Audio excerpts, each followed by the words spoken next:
Você conhece a lenda do labirinto do Morro da Igreja? Dizem que lá em Urubici, nas entranhas da Serra Catarinense, a neblina não é apenas vapor de água, mas um véu que separa o presente de um passado que se recusa a morrer, revelando um portal invisível que se abre apenas para aqueles que caminham sem rumo entre as rochas fustigadas pelo vento minuano. A história começa em uma tarde de julho, quando o frio cortante de 10 graus negativos transformava o topo do morro em um deserto de gelo e silêncio, onde a visibilidade não passava de 2 palmos à frente do nariz. Elias, um fotógrafo amador fascinado pelas paisagens extremas do sul do Brasil, ignorou os avisos dos moradores locais sobre o cinfre, a névoa branca e espessa que engole os descuidados, e decidiu subir até a Pedra Furada, em busca da luz perfeita que surge no crepúsculo. Ele carregava apenas sua câmera, uma garrafa térmica com café quente, e a teimosia de quem acredita que a natureza é apenas um cenário, e não uma força consciente capaz de dobrar o tempo sob a pressão da altitude. Conforme ele avançava pela trilha sinuosa, o som do vento mudou de um uivo constante para um sussurro rítmico, como se a própria montanha estivesse tentando lhe dizer algo em um idioma esquecido.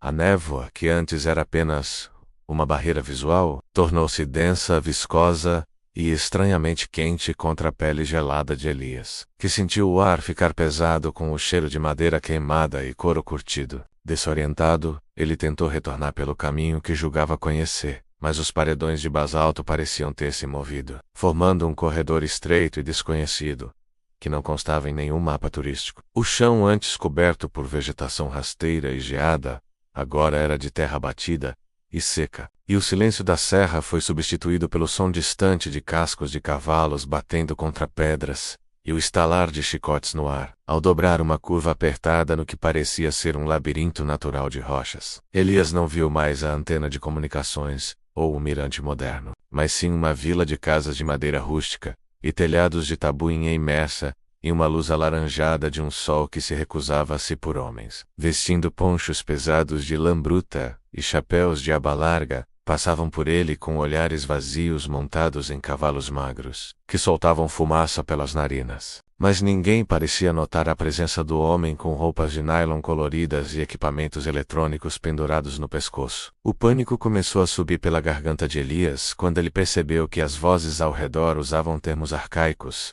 falando sobre tropas de mulas vindas de Viamão e o preço do gado, em patacas como se ele tivesse caído em uma fenda temporal, no meio do século XIX. Ele tentou abordar um senhor que limpava um facão sentado em um banco de madeira, perguntando desesperadamente onde ficava a estrada para a cidade. Mas o homem apenas ergueu os olhos nublados e murmurou que o tempo de voltar já se foi, pois o portão de névoa só abre para quem entra, nunca para quem quer sair antes da hora. Aterrorizado, Elias correu de volta pelo labirinto de pedras, enquanto a vila atrás dele começava a se desmanchar em sombras, e o frio polar voltava a morder seus ossos com uma fúria renovada. Ele sentia que algo o perseguia, uma presença antiga e sem forma, que guardava a fronteira entre os séculos, empurrando-o para fora daquele interlúdio fantasmagórico, com a mesma violência com que o havia atraído para dentro. Quando finalmente atravessou a última parede de fumaça branca,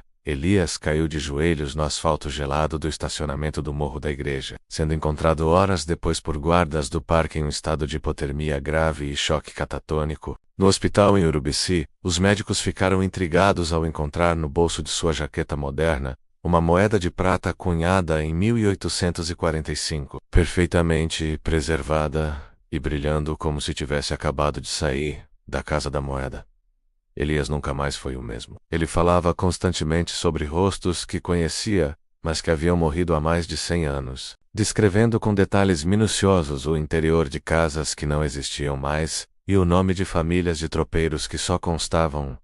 em registros históricos empoeirados. O mistério se tornou ainda mais profundo quando ele revelou memórias de uma vida que nunca viveu, descrevendo uma esposa e filhos que o esperavam naquela vila entre as rochas, sentindo uma saudade física de um tempo que a história dizia estar morto. As pessoas que voltam do labirinto do Morro da Igreja trazem consigo o peso de séculos alheios, tornando-se estrangeiros em sua própria época, com os olhos sempre voltados para o horizonte, esperando que a neblina se abra mais uma vez. Até hoje, moradores da Serra Catarinense evitam o topo do morro, em dias de névoa muito branca, pois sabem que o portal não escolhe apenas quem levar, mas escolhe quem condenar à eterna nostalgia de um passado que a razão não consegue explicar.